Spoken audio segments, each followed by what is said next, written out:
I picked up the newspaper the other day and it was discussing the teachers' pay increase. Scottish teachers from the 1st of April 2023 will receive a 7% increase in their salaries. It's thought to be a decent wage increase, even if it's less than the current rate of inflation. Now, most people are happy with it, except it seems Seamus Serson of the SSTA, the Scottish Secondary Teacher Association.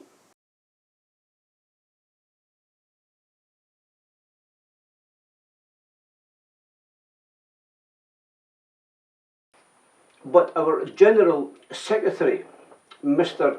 Seamus Serson, is unhappy with a certain aspect of this deal.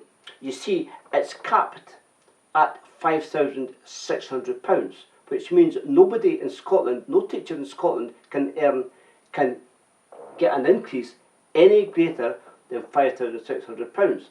The £5,600 is exactly 7% of 80,000.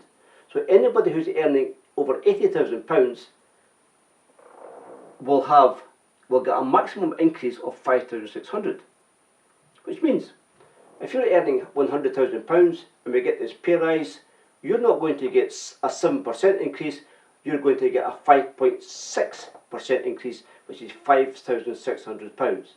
And indeed, the more you earn, you will always earn £5,600, but that will be less of a proportion of your salary percentage-wise. Even though your increase will not be less than anybody above 80,000, but it will certainly be greater than those who are earning below 80,000. So why does our union man, the General Secretary, object to this, you may wonder. Let me explain the significance of this cap. Suppose you have two professionals in a school, one who works in a classroom who earns £40,000 a year, and one in a rather exalted position called a head teacher who earns £80,000 a year. Therefore, a head teacher is earning twice as much.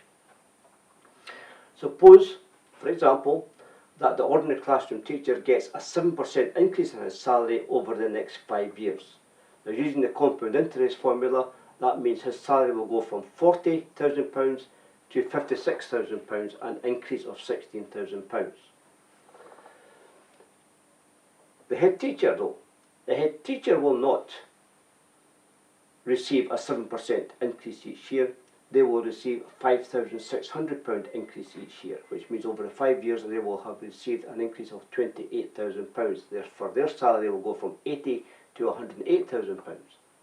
That's still a £12,000 more increase over the 5 years than the teacher, but significantly, if you look at their salaries now, £108,000 is not double £56,000.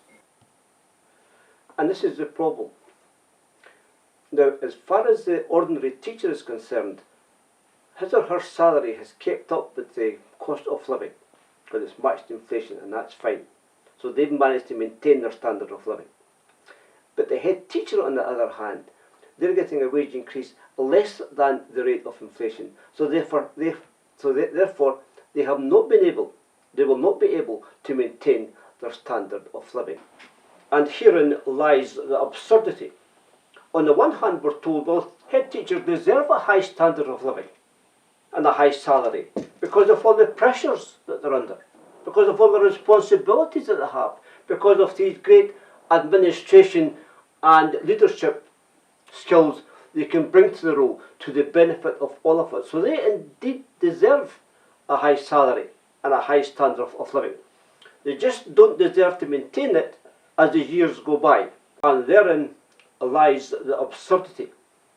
And it's really thinking like that that lies right at the heart of education, and I've saw it in so many different ways, in so many different contexts, that it will ensure, unless we have got our thinking crystal clear and consistent, we're going nowhere fast. Now, that's not to say high-salaried chief figures in education are not problematic. It is problematic. Let's look at the OECD education at a glance, a document I looked at earlier. Organisations with smaller differences in salary among employees may enjoy more trust, freer flow of information and more collegiality among co-workers.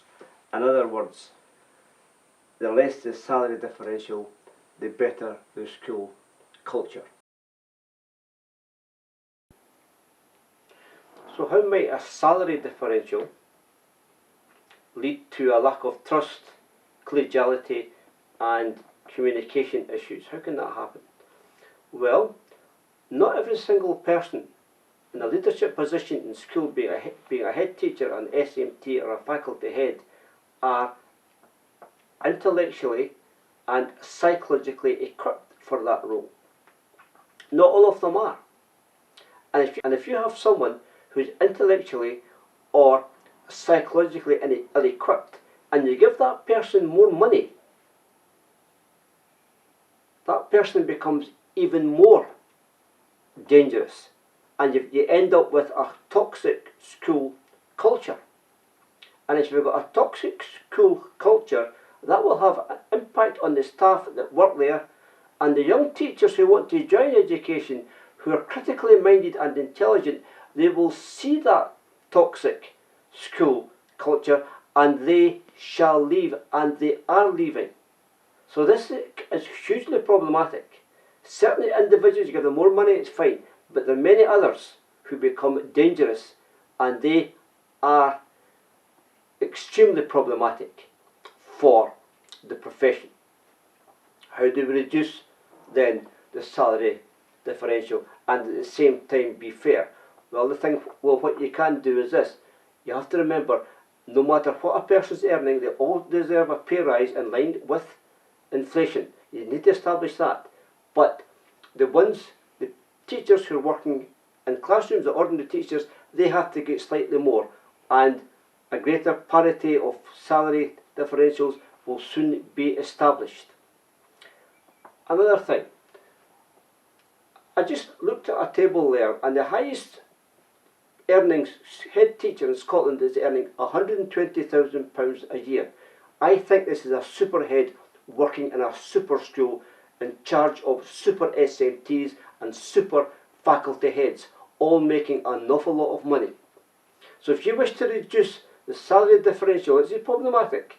Get rid of your super schools and build more ordinary schools with ordinary head teachers and ordinary faculty heads and ordinary SMTs, all making a wee bit more than the ordinary classroom teacher, but not obscenely more than the average than the ordinary classroom teacher.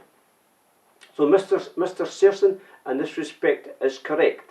It is wrong to have this salary cap, but it's also fundamentally wrong to have a huge wage differential between the highest paid and the lowest paid, all in the name of a career structure.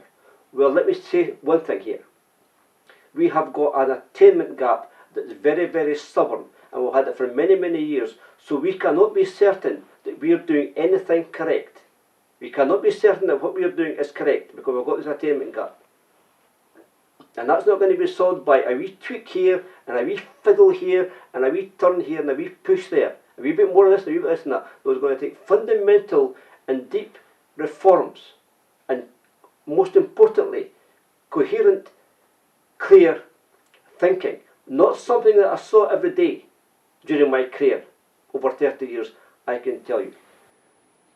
The next video shall be on past papers. I've downloaded 3 past papers from the Advanced Higher, the Higher and the National 5, and I'll do the first 2 or 3 questions in each paper and make a short video on each. And if that proves to be successful, then I'll do the complete papers, not for this year, but maybe for next year.